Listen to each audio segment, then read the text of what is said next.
psychological aspects of health and healing.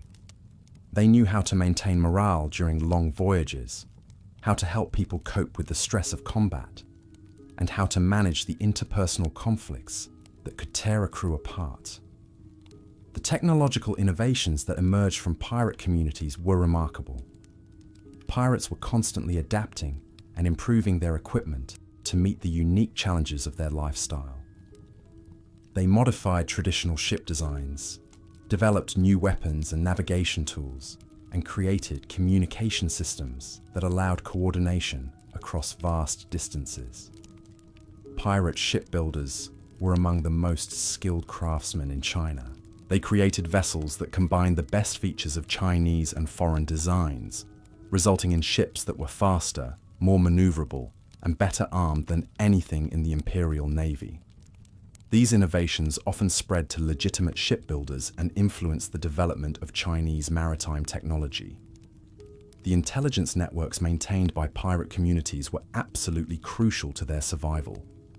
Information about weather patterns, naval movements, trade routes, and political developments could mean the difference between success and disaster.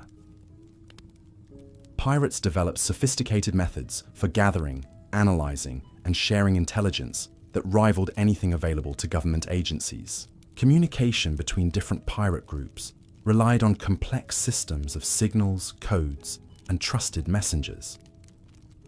Ships could coordinate their activities across hundreds of miles of ocean using methods that were both secure and reliable. These communication networks were essential for organizing large-scale operations and maintaining unity within the pirate confederations. The cultural contributions of pirate communities extended far beyond their immediate maritime activities. The songs, stories, and artistic traditions that developed aboard pirate ships influenced Chinese popular culture for generations. Many of the martial arts techniques and combat strategies that became famous in Chinese culture actually originated in pirate communities. The languages spoken within pirate communities were unique blends of different Chinese dialects, mixed with words borrowed from all the cultures they encountered in their travels. These maritime languages served as lingua francas that allowed pirates from different regions and backgrounds to communicate effectively. The festivals and celebrations that marked the pirate calendar were elaborate affairs that strengthened community bonds and maintained cultural traditions. These events weren't just entertainment. They were essential rituals that reinforced the values and beliefs that held these floating societies together. The decline of traditional Chinese piracy wasn't sudden or uniform. Different communities adapted to changing conditions in various ways. Some successfully transitioned to legitimate activities, while others moved to new regions where opportunities still existed. A few tried to maintain the old ways, but were gradually eliminated by more powerful forces. The children who grew up during the final decades of the pirate era faced difficult choices about their futures. Some remained loyal to traditional ways, while others embraced the opportunities offered by modernization and foreign influence. These generational conflicts often split families and communities. The legacy of Chinese pirate society can still be seen today in the maritime traditions of southern China. Fishing communities, boat people, and even some modern shipping companies trace their origins back to pirate families. The organizational methods, business practices, and cultural traditions that developed in pirate communities continue to influence Chinese maritime culture. Archaeological discoveries throughout the South China Sea region continue to reveal new information about pirate society. Shipwrecks, coastal settlements, and treasure sites provide glimpses into the daily lives of these remarkable people. These discoveries often contradict popular assumptions and reveal the true sophistication of pirate civilization. The environmental knowledge that pirates accumulated during centuries of life at sea was extraordinary. They understood ocean currents, weather patterns, marine ecosystems, and seasonal changes better than most professional sailors. This knowledge was passed down through generations and helped them navigate some of the most dangerous waters in the world. conservation practices within pirate communities were often more advanced than those of land-based societies. Pirates understood that their long-term survival depended on maintaining the marine resources they relied upon. They developed sustainable fishing practices, protected important breeding grounds, and avoided activities that would damage the ecosystems they depended on. The diplomatic relationships that pirate communities maintained with various governments and foreign powers were complex and constantly evolving. Pirates had to balance their need for independence with the practical benefits of cooperation with legitimate authorities. These relationships required sophisticated understanding of politics, economics, and international law. The transformation of former pirates into legitimate business people and government officials was a gradual process that took place over several generations. Some made the transition successfully, while others struggled to adapt to civilian life. The skills that had made people successful as pirates, organization, leadership, risk assessment, and the ability to manage complex relationships, often served them well in legitimate careers. The influence of Chinese pirate society on the development of modern maritime law and international commerce was significant, but largely unrecognized.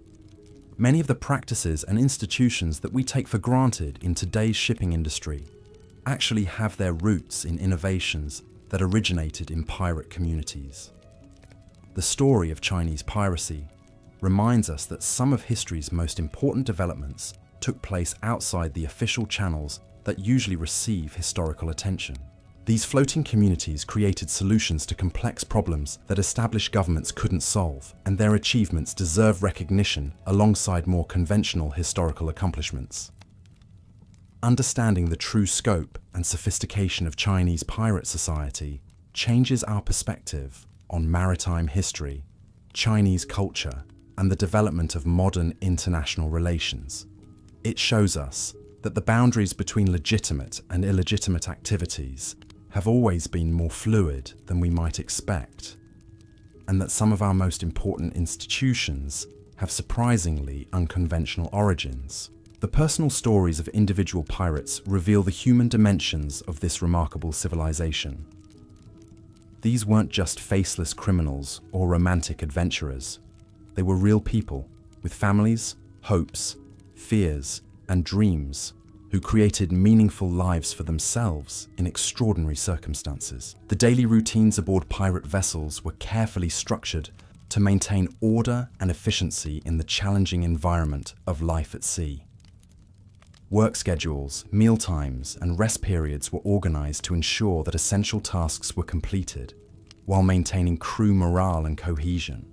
The entertainment and recreational activities that helped pirates cope with the stresses of their lifestyle were diverse and sophisticated.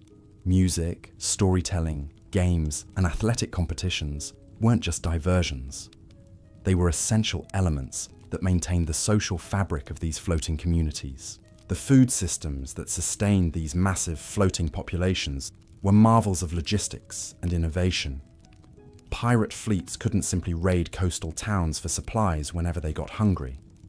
They needed reliable, sustainable ways to feed tens of thousands of people who might spend months at sea without touching land. What they created was essentially a floating agricultural and distribution network that operated across thousands of square miles of ocean. Large pirate vessels maintained their own livestock. Chickens, pigs, and sometimes even cattle lived aboard the ships, providing fresh meat, eggs, and milk. These animals weren't just cargo. They were integral members of the crew whose care required specialized knowledge and daily attention. Experienced pirates knew exactly how many chickens could survive in the confined space of a ship's hold, how to keep pigs healthy during rough weather, and how to preserve fresh milk without refrigeration. But the most impressive aspect of pirate food systems was their aquaculture operations. Pirate communities pioneered techniques for farming fish, shellfish, and seaweed using floating pens and nets that could be maintained while the fleet was in motion. These mobile fish farms provided protein-rich food that complemented what could be obtained through traditional fishing and hunting. The preservation methods that pirates developed were far ahead of their time. They created complex systems for smoking, salting, and drying various types of seafood and meat. They fermented vegetables and grains to create foods that would remain edible for months. They even developed early forms of canning, using sealed ceramic containers that could